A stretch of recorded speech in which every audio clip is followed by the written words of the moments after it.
जेवणामध्ये जर कढी हा पदार्थ असला तर जेवणाची चव अगदी चविष्ट होते। कढी प्यायला सुद्धा खूप छान लागते।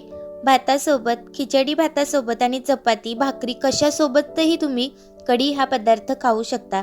खूप महिलांच्या तक्रारी आहेत की आमची कढी फुटून जाते, त्यामुळे मी आज कढी न फुटता पूर्ण रेसिपी दाखवणार आहे। खूप टिप्स सांगितलेल्या आहेत, त्यामुळे संपूर्ण व्हिडिओ बघा।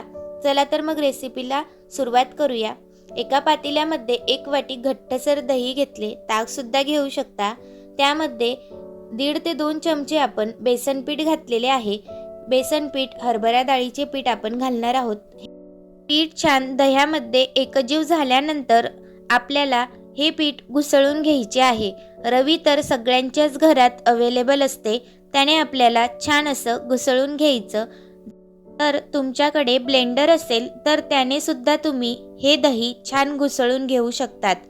दही छान घुसळून झाल्यानंतर त्यानंतर एक पातेलं घेतलं, त्यामध्ये आपल्याला 3-4 पळी तेल टाकायचे आहे। त्यामध्ये 1 ते 1.5 चमचा जिरे टाकायचे। त्यानंतर बारीक चिरलेला लसूण टाकायचा, कढीपत्ता टाकायचा आणि मिरच्या टाकायच्या। हे सगळं आपल्याला तेलात छान तडका येऊस्तर फ्राय करून घ्यायचे आहे। छान फ्राय झाल्यानंतर यामध्ये 1 चमचा हळद टाकायची।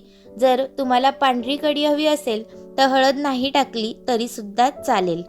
त्यानंतर आपण जे बॅटर छान फेटून घेतलेलं होतं हे आपल्याला यामध्ये टाकून घ्यायचे आहे। हे टाकल्यानंतर त्याच पातेल्यामध्ये थोडे पाणी घालायचे आणि परत यामध्ये टाकून घ्यायचे। आपण यामध्ये 1.5 ग्लास पाण्याचा वापर केलेला आहे। सगळं पाणी टाकून झाल्यानंतर बघू शकता कढी अगदी छान झालेली आहे। त्यानंतर चवीनुसार मीठ टाकायचे, कोथिंबीर टाकायची आणि छान असं एकजीव करून घ्यायचं। बघू शकता कितीही चमचा हलवला तरी सुद्धा कढी आपली फाटलेली नाही। भातासोबत तर अगदी छान अशी आंबट गोड कढी लहान मुलांना सुद्धा खूप आवडते, मोठे सुद्धा आवडीने खातात। मी आज भातासोबत बनवलेली कढी अगदी टेस्टी झालेली होती। दही सुद्धा आंबट होते। ताकासोबत सुद्धा तुम्ही अशी कढी बनवू शकता। जर तुम्हाला आजचा हा कढीचा व्हिडिओ आवडला असेल तर एकदा नक्की ट्राय करा, कारण जर तुम्ही अशा पद्धतीने कढी बनवली तर कढी जरा सुद्धा फाटणार नाही। जर तुम्हाला आजचा व्हिडिओ आवडला असेल तर लाईक, सबस्क्राईब नक्की करा।